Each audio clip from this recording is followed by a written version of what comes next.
Image gently and image wisely. Image Gently was formed in 2007 by the Alliance for Radiation Safety in Pediatric Imaging. This group of healthcare organizations is working towards safer radiation protection practices, specifically in pediatric imaging, and includes over 55 worldwide organizations and more than 600,000 healthcare professionals. Their main goal is to reduce pediatric radiation dose.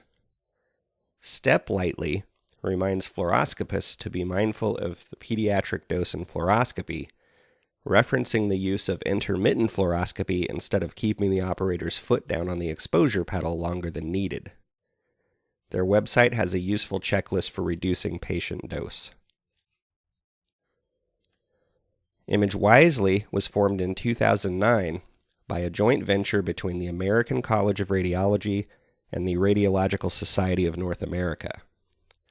On their website, technologists may actively pledge to reduce adult radiation exposure by lowering the amount of medically necessary radiation exposure. Please follow the instructions in this module to further look into these initiatives.